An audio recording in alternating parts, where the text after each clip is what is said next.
Hello everyone, মই ৰূপজ্যোতি শইকীয়া আপোনালোক সকলোকে পুনৰবাৰ স্বাগতম জনাইছো মোৰ চেনেল মমছ ফৰএভাৰলৈ।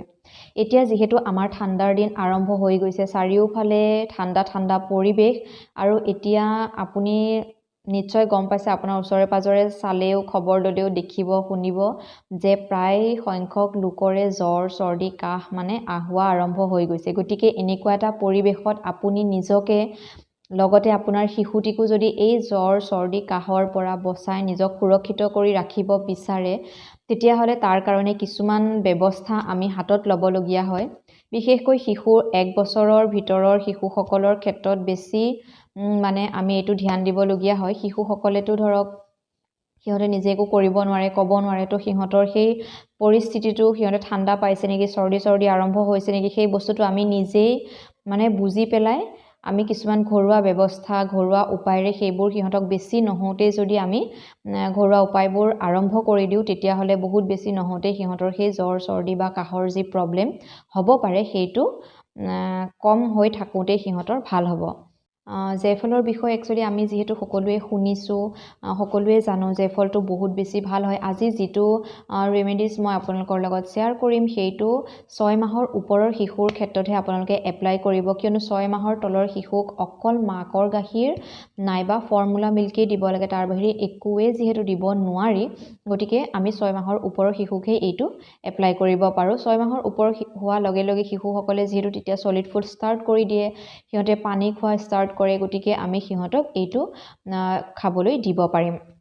এতিয়া জেফলটো আচলতে চৰ্দি জ্বৰ কাহ এইবোৰ ঠিক কৰাত সহায় কৰাৰ লগতে জেফলে কি কৰে ইমিউনিটি বুষ্ট কৰাত সহায় কৰে, স্কিন ভাল কৰাত সহায় কৰে, বেবীৰ টোপনি অহাত সহায় কৰে, হজম শক্তি ভাল কৰে।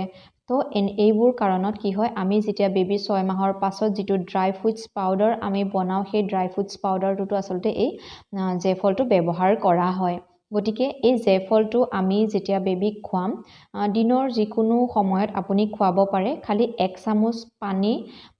চামুচ পানীত অকণমান জেফল পিচি পেলাই পাউডাৰ কৰি আমি তাত মিক্স কৰি পেলাই বেবীক খুৱাব লাগে। যদিহে এইটো আপুনি বেবী ৰাতি শোৱাৰ আগত খুৱায় তেতিয়াহ'লে বেছি ভাল। তেতিয়া বেবী যিবোৰ বস্তু খায় ৰাতি শোৱাৰ আগত সেইখিনি সিহঁতৰ হজম কৰাটো সহায় হয় আৰু সিহঁতে একদম ধুনীয়া আৰামত টোপনি যোৱাটো হেল্প হয়। তো আপুনি আপোনাৰ নিজৰ সুবিধা মতে বেবীক খালি দিনত এবাৰেই দিব। জায়ফলৰ চিৰাপটো বনাবৰ কাৰণে আমি ইয়াতে লৈছোঁ কুহুমীয়া গৰম পানী, ঠাণ্ডা পানী নল'ব, কুহুমীয়া গৰম পানী ল'ব আৰু লৈছোঁ এটা জায়ফল লৈছোঁ এইটো, আৰু ইয়াতে আমি এইখিনি মিক্স কৰিম। এতিয়া জায়ফলটো আমি পিহিবৰ কাৰণে এখন পটা লৈ লৈছোঁ। পটাখন খালি মন কৰিব একদম পুৰা যাতে পৰিষ্কাৰ হয়, জ্বলা মছলা পিছা তেনেকুৱা যাতে একো নাথাকে, পুৰা পৰিষ্কাৰকৈ পটাখন ধুই ল'ব। ধুই লৈ প্ৰথমে অকণমান ইয়াতে আমি পানী দি ল'ম।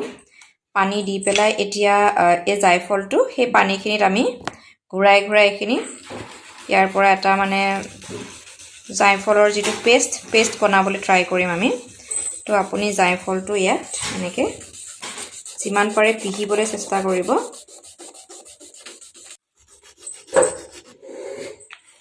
এনেকৈ পিহোঁতে এনেকৈ দেখিছেনে অকণমান লাগিব, বহুত বেছি আমি বেবীক যিহেতু খুৱাব নালাগে। এনেকৈ অকণমান আমি পেষ্ট ৰেডি কৰি ল'ম। ৰেডি কৰি লৈ এতিয়া যিহেতু আমি 1 চামুচ পানীত সিহঁতক খুৱাব লাগিব, তো এনেকৈ 1 চামুচ পানী মই ইয়াতে দি লৈছোঁ, মিলাবলৈ সুবিধা হ'ব চামুচখনত মিলোৱাতকৈ। তাৰপাছত আপুনি ধৰক এই পেষ্টটো হাতেৰে লৈ ল'ব। হাতেৰে লৈ এই পেষ্টটো ইয়াতে পানীখিনি এনেকৈ মিক্স কৰি দিব। পানীখিনি মিক্স কৰি দিয়াৰ লগে লগে এইখিনি জাষ্ট অকণমান দিব লাগে, বেছি নহয়। এইটো পানী এইটো এতিয়া আপুনি এখন চামুচত লৈ পেলাই আপোনাৰ বেবীক খুৱাব পাৰে। খালি লক্ষ্য ৰাখিব অকণো যাতে বেছি নহয়। আপুনি পিছোতে যদি অকণমান পৰিমাণ বেছিও হৈ যায় তেওঁ আপুনি গোটেইখিনি নিদিব, জাষ্ট অকণমান আপুনি নামমাত্ৰ ইয়াত দি পেলাই বেবীক এই ৰসকণ আপুনি বেবীক খুৱাই দিব।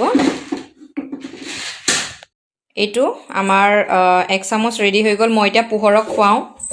সোনা খোৱা।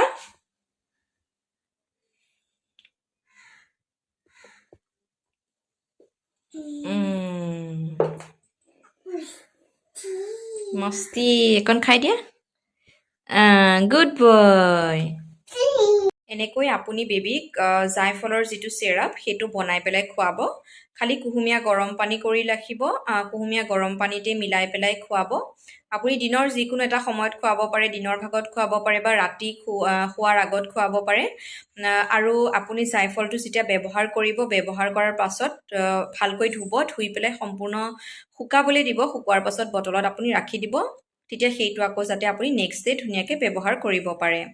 এনেকৈ আপুনি যদি জাইফলটো পূৰা ঠাণ্ডাৰ ছিজনটোত আপুনি আপোনাৰ বেবীক খুৱাই যায়, তেতিয়াহ'লে চৰ্দি কাহে সোনকালে বেবীক এটেক কৰিব নোৱাৰে। চৰ্দি কাহ জ্বৰ এইবোৰে মানে এটেক কৰিব নোৱাৰে আৰু বেবী পূৰা ষ্ট্ৰং থাকিব, হেল্ডি থাকিব। তো আপুনি এইটো আপোনাৰ বেবীক গোটেই উইণ্টাৰ ছিজনটো খুৱাই থাকিব। আৰু যোৱাকালি যিটো ভিডিঅ' মই আপলোড কৰিলোঁ, সৰিয়হ তেলৰ যিটো মই আপোনালোকৰ লগত শ্বেয়াৰ কৰিলোঁ, সেইটো ডেইলি ব্যৱহাৰ কৰিব নালাগে। সেইটো খালি জ্বৰ চৰ্দি কাহ যেতিয়া হয় তেতিয়া আপুনি সেই তেলটো ব্যৱহাৰ কৰিব। ঠাণ্ডাৰ ছিজনটোত মই মোৰ বেবীৰ এনেকৈয়ে কেয়াৰ লৈ আহিছোঁ। চৰ্দি তৰ্দি ভাৱ অহা যেন হ'লে তেলটো এপ্লাই কৰোঁ, আৰু নহ'লে গোটেই ঠাণ্ডাৰ ছিজনটোত মই সদায় 1 চামুচ তাক জাইফলৰ যিটো ৰস বনাই দেখালোঁ সেইটো তাক খুৱাওঁ। তাৰ ফলত কি হয়, চৰ্দি তৰ্দিয়ে তাক অতি সোনকালে মানে এটেক কৰিব নোৱাৰে। গতিকে আপোনালোকৰ লগত মই 2টা হোম ৰেমেডিজ শ্বেয়াৰ কৰিলোঁ। যদিহে আপোনাৰ ভাল লাগিল তেতিয়াহ'লে এটা লাইক কৰিব, কমেণ্ট কৰিব, ভিডিঅ'টো শ্বেয়াৰ কৰিব, লগতে চেনেলটো যদি ছাবস্ক্ৰাইব কৰা নাই ছাবস্ক্ৰাইব কৰি ল'ব। আৰু আজিলৈ আপোনালোক সকলোৰে মাজৰ পৰা তেতিয়াহ'লে বিদায় মাগিছোঁ। ধন্যবাদ, নমস্কাৰ, বাই বাই।